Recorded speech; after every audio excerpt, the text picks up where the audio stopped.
नमस्कार दोस्तों, मेरा नाम कपिल है। नालंदा एकेडमी में आपका स्वागत है दोस्तों। इस ऑनलाइन प्लेटफॉर्म पर हम डिफेंस रक्षा सेनाओं के परीक्षा प्रतियोगी परीक्षाओं के लिए आप लोगों के लिए कोर्सेज लेकर आए हैं, जिसमें हमारा सबसे पहला कोर्स जो है वो एनडीए का कोर्स है। नेशनल डिफेंस एकेडमी का ये कोर्स होगा। जी हाँ दोस्तों, नेशनल डिफेंस एकेडमी में प्रवेश के लिए स्टूडेंट्स का 16.5 साल से 18.5 साल तक का होना जरूरी होता है। जी हाँ दोस्तों, इसमें एज क्राइटेरिया बहुत इंपॉर्टेंट होता है। जो बच्चे पीसीएम से या पीसीएम के अलावा भी किसी सब्जेक्ट से 12th कर रहे हैं वो एनडीए का एग्जाम दे सकते हैं। जी हाँ, वो लोग एनडीए का एग्जाम दे सकते हैं। एनडीए के एग्जाम में दोस्तों पहला पेपर जो है वो मैथमेटिक्स का होता है और जो सेकंड पेपर होता है इंग्लिश प्लस जनरल अवेयरनेस और जनरल स्टडीज का होता है दोस्तों। जी हाँ, तो जनरल स्टडीज में जो मेन टॉपिक है उसमें से ज्योग्राफी बहुत इंपॉर्टेंट वाला टॉपिक है। तो इस ज्योग्राफी में आज हम कुछ बेसिक सी चीजें जानेंगे दोस्तों हमारे इंडिया के बारे में, कि हमारे इंडिया में ऐसी कौन कौन सी चीजें हैं जिनको हमें पढ़ना चाहिए, और इंडियन ज्योग्राफी में और भी कौन सी चीजें हैं जो कि इंपॉर्टेंट होगी। तो धीरे धीरे हम जब ये कोर्स कंप्लीट करेंगे तो हम धीरे धीरे ये सारी चीजें कवर करते चलेंगे दोस्तों। ठीक है, चलिए तो आइए आज का हम टॉपिक स्टार्ट करते हैं। इस टॉपिक का नाम है इंडिया फिजिकल एस्पेक्ट। भारत का भौतिक कैसा दिखता है उसके बारे में है ये। तो दोस्तों जैसा कि आप जानते हैं कि भाई बिग बैंग की थ्योरी, बिग बैंग की घटना हुई थी। बिग बैंग की घटना के बाद में सोलर सिस्टम का फॉर्मेशन हुआ। सोलर सिस्टम में जो हमारा सोलर सिस्टम है, इस सोलर सिस्टम में अर्थ ही एक ऐसा प्लेनेट है जिस पर की लाइफ जो है वो पॉसिबल है। जी हाँ, जीवन जो है इस पर संभव है। तो ये जीवन क्यों संभव है दोस्तों? तो जीवन यहाँ इसलिए संभव है क्योंकि यहाँ पे 3 चीजों का सामंजस्य है। पहली चीज है एटमॉस्फेयर, वायुमंडल,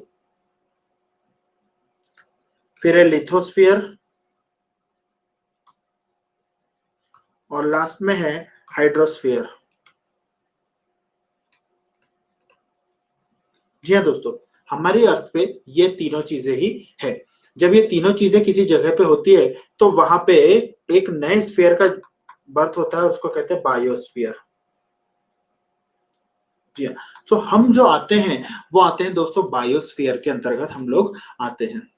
अगर ओरिजिन के बाद से बात करी जाए तो ऐसा कहा जाता है, ऐसा बहुत सारी थ्योरीज हैं जिसमें कि प्लेट टेक्टोनिक थ्योरी जो है वो दोस्तों सबसे ज्यादा इंपॉर्टेंट थ्योरी होती है। कि साइंटिस्ट लोगों ने पता लगाया कि किस तरीके से इस अर्थ पे नंबर ऑफ ओशियंस जनरेट हुए, नंबर ऑफ कॉन्टिनेंट्स बने, आइलैंड्स बने, प्लेटेव्स हुए, प्लेन्स बने, किस तरीके से बने। इसके लिए साइंटिस्ट लोगों ने जो थ्योरी डेवलप करी दोस्तों उसका नाम है प्लेट टेक्टोनिक्स की थ्योरी।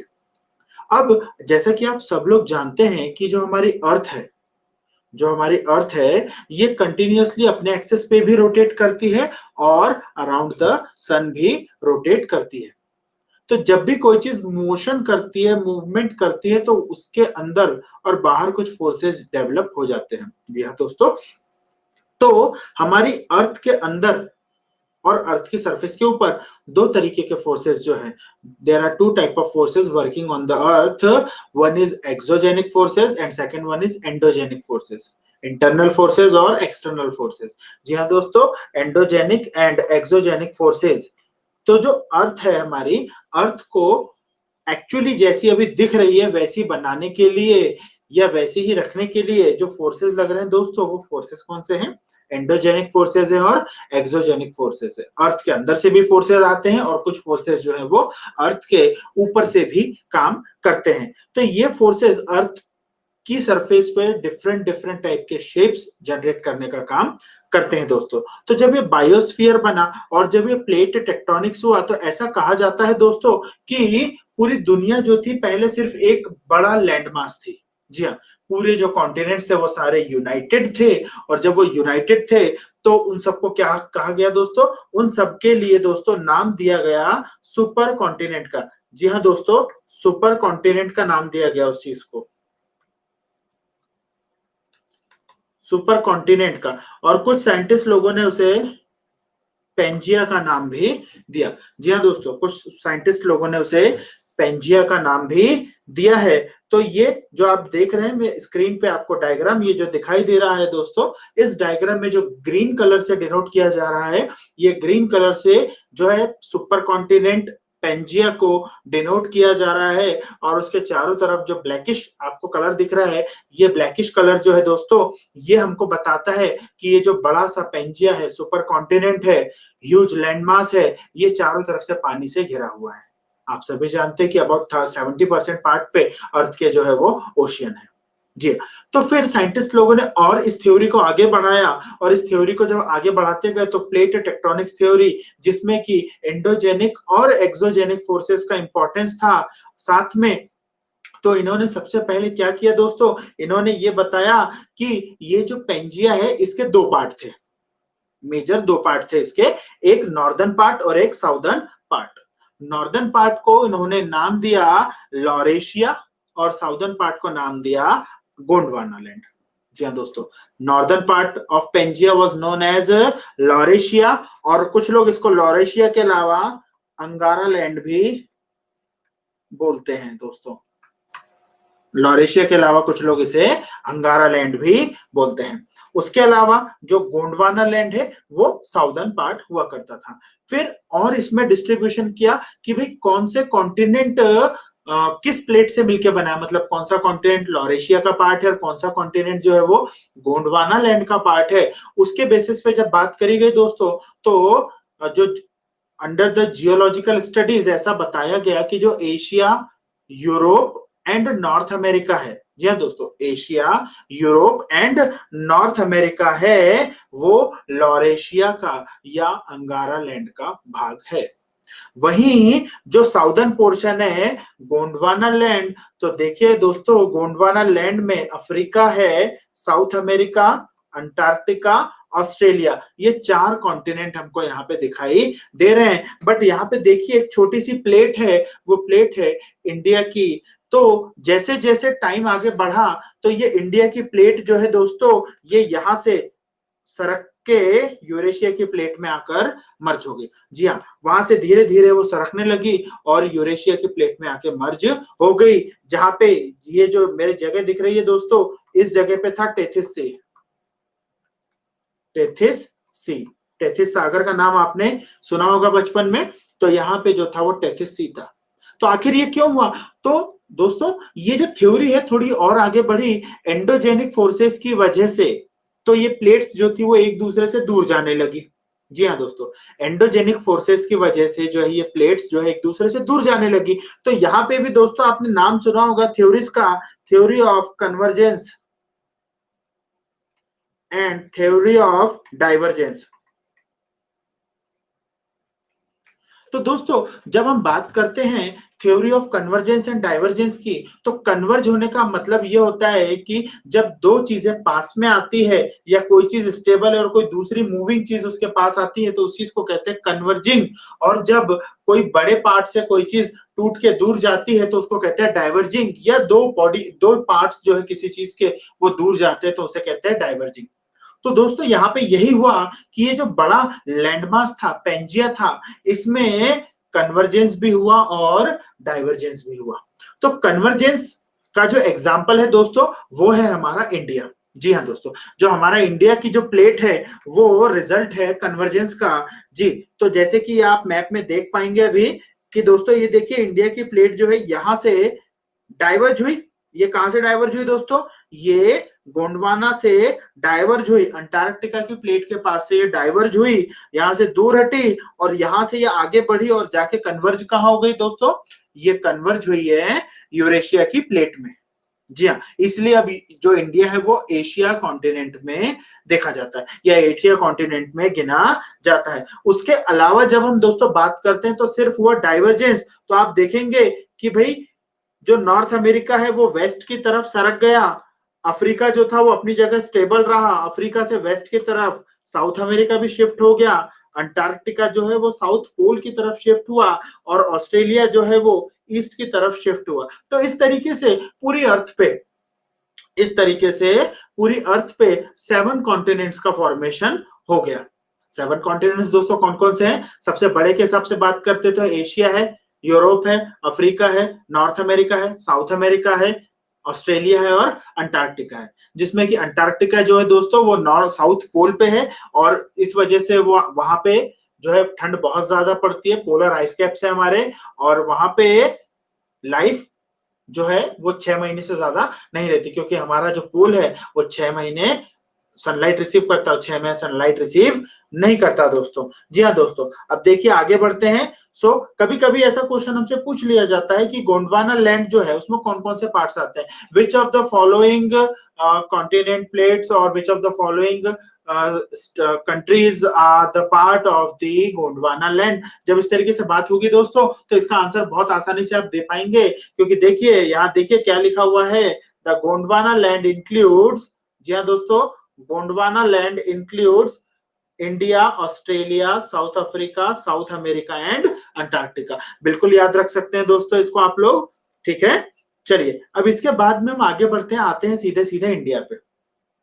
सीधे सीधे जब हम दोस्तों इंडिया पर आते हैं तो इंडिया का जो हमारा ज्योग्राफी कहती है, जो हमारी जियोलॉजी कहती है, उस जियोलॉजिकल हिस्ट्री के हिसाब से हमारे इंडिया भी अगर हम बात कर रहे हैं दोस्तों, तो ये देखिए, अगर ये मैंने बनाया है एशिया, लॉरेशिया जिसको बोलते हैं, एशिया की प्लेट जो थी ये प्लेट थी, और हमारा इंडिया जो है ये इस तरीके से नीचे से आता जा रहा था, आता जा रहा था, और ये यहाँ पर आकर मर्ज हुआ। तो यहाँ पर आकर जब ये मर्ज हुआ तो दोस्तों हमारा इंडिया जब आकर मर्ज हुआ तो जब दो प्लेट्स, जी हाँ, जब दो प्लेट्स टकराएंगी तो वहां पे कुछ फॉर्मेशन होगा दोस्तों। तो जब दो प्लेट्स टकराएगी तो कुछ फॉर्मेशन होगा। तो जब इंडिया की प्लेट, जी हाँ दोस्तों, जब इंडिया की प्लेट गोंडवाना लैंड से चलना चालू करी थी तब क्या था हमारे पास में, वो था सिर्फ एक बड़ा पेनिनसुलर ब्लॉक। जी हाँ दोस्तों, पेनिनसुलर ब्लॉक, पेनिनसुलर ब्लॉक था जो गोंडवाना लैंड से चला था। जब ये पेनिनसुलर ब्लॉक दोस्तों टकराया किससे, एशियन प्लेट से, एशियन प्लेट से टकराया।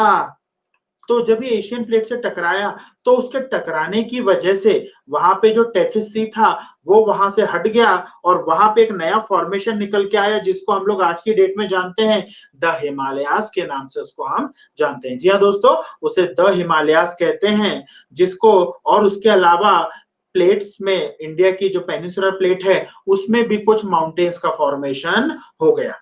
जी हाँ, पहले पेनिनसुलर ब्लॉक था, फिर हिमालयाज और अदर माउंटेन्स का फॉर्मेशन हुआ, और देन जब हिमालयस का फॉर्मेशन हुआ तो हिमालयस के फॉर्मेशन की वजह से जो पामीर जिसको हम बोलते हैं, या तिब्बत जिसको हम लोग बोलते हैं दोस्तों, तिब्बत, मेनली तिब्बत, तो जो तिब्बत था वो हाईलैंड में कन्वर्ट हो गया।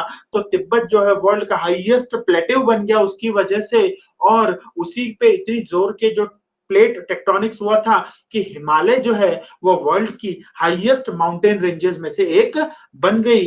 तो आपको पता होगा दोस्तों कि जो हिमालय है, हिमालय में वर्ल्ड की हाईएस्ट पीक जो है माउंट एवरेस्ट 8848 मीटर, ये वहां पे ही स्टैंड करती है, ग्रेटर हिमालय जो कि नेपाल में है। और दोस्तों माउंट एवरेस्ट का नाम और भी है, जी हाँ, उसको चोमालोंगुमा भी कहते हैं दोस्तों। उसे क्या कहते हैं, चोमालोंगुमा भी कहते हैं, सागर माथा भी कहते हैं। तो नेपाल के लोग माउंट एवरेस्ट को सागर माथा कहते हैं और तिब्बत के लोग माउंट एवरेस्ट को चोमालोंगुमा कहते हैं दोस्तों।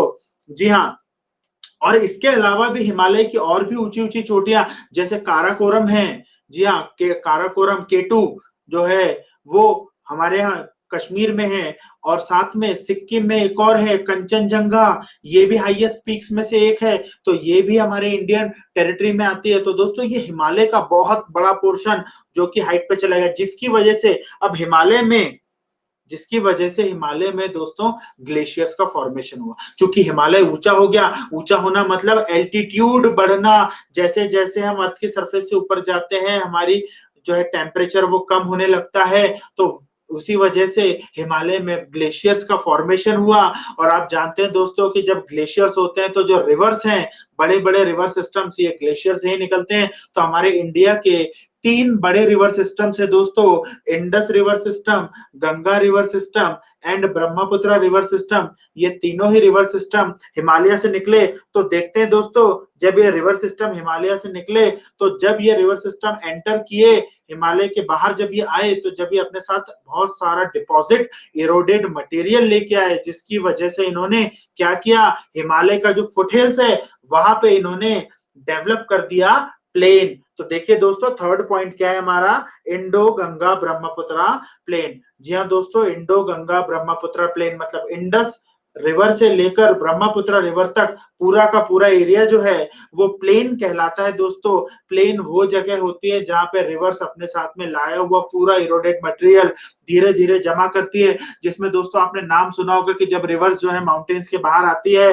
तो वहां पे भाबर रीजन बनता है, तराई रीजन बनता है, और जब रिवर्स अपने साथ में लाया हुआ मटेरियल डिपॉजिट करती है जिसको कि एल्यूवियम कहा जाता है दोस्तों। तो एल्यूवियम में भी दो टाइप के एल्यूवियम्स होते हैं, ओल्डर एल्यूवियल और न्यूअर एल्यूवियल। तो भाबर, बांगर और खादर, ये नाम आपने सुने होंगे, भाबर, तराई, बांगर और खादर। तो बांगर और खादर जो है दोस्तों, ये ओल्ड और न्यू एल्यूवियल्स होते हैं, जो कि बहुत फर्टाइल लैंड होता है दोस्तों। इसी वजह से हमारे जो इंडिया में पंजाब, उत्तर प्रदेश, बिहार, वेस्ट बंगाल, यहाँ पे पर हेक्टेयर प्रोडक्शन बहुत अच्छा है, क्योंकि दोस्तों ये प्लेन है जिसका फॉर्मेशन जो है रिवर्स ने किया हुआ है दोस्तों। जी हाँ दोस्तों, साथ में हिमालय जो है सबसे लास्ट में बना है। जो अर्थ के डेवलपमेंट की लास्ट फेज थी, उस फेज में हिमालय का डेवलपमेंट हुआ। उसकी वजह से दोस्तों हिमालयन माउंटेन जो है वो सबसे यंग है, सबसे वीक है और सबसे ज्यादा फ्लेक्सिबल है। यंग फोल्ड माउंटेन कहा जाता है दोस्तों हिमालय को। क्या कहा जाता है, यंग फोल्ड माउंटेन कहा जाता है दोस्तों। इसके बाद में जब हम आते हैं दोस्तों, आगे बढ़ते हैं, तो हमने क्या किया कि on the basis of the study, जी हाँ, हमारी स्टडीज के हिसाब से हमने जो है वो इंडिया की फिजियोग्राफी को 6 डिविजन्स में डिवाइड कर दिया। जी हाँ दोस्तों, हमने इंडिया की फिजियोग्राफी को 6 मेजर डिविजन्स में डिवाइड कर दिया। तो 6 मेजर डिविजन्स की जब हम बात करते हैं दोस्तों, तो सबसे पहले किस चीज का फॉर्मेशन हुआ था, तो सबसे पहले फॉर्मेशन हुआ था the northern and north eastern mountains का। जी हाँ दोस्तों, northern and north eastern mountains का फॉर्मेशन हुआ था। उसके बाद में माउंटेन के बाद नॉर्दर्न प्लेन का फॉर्मेशन हुआ, फिर उसके बाद में पेनिनसुलर प्लेट्यू का फॉर्मेशन हुआ। ये 3 फॉर्मेशन तो हम इसके पहले भी अभी पढ़े हैं। इसके बाद में और कौन से फॉर्मेशन है दोस्तों, तो उसके बारे में बात करते हैं। तो देखिए दोस्तों, एक है इंडियन डेजर्ट। जी हाँ, इंडियन डेजर्ट जो कि सिर्फ राजस्थान में है, जिसको हम थार का डेजर्ट बोलते हैं, और ये वर्ल्ड का सबसे ज्यादा पॉपुलेशन वाला डेजर्ट है दोस्तों, याद रखिएगा। साथ में हमें मिले कोस्टल प्लेन्स। हमें क्या मिले, कोस्टल प्लेन्स मिले। कोस्टल प्लेन्स क्यों मिले दोस्तों, रीजन ये था कि भाई हमारे नॉर्थ में तो हमने एशिया की प्लेट से मर्ज कर लिया, पर सदर्न पार्ट जो था हमारे इंडिया का, जो कि एक वी शेप में है दोस्तों, ये वाला वी शेप में है, तो यहाँ पे इंडियन ओशियन हमको मिला। और इंडियन ओशियन के भी 2 पार्ट मिले दोस्तों, बे ऑफ बंगाल और अरब सी, अरेबियन सी।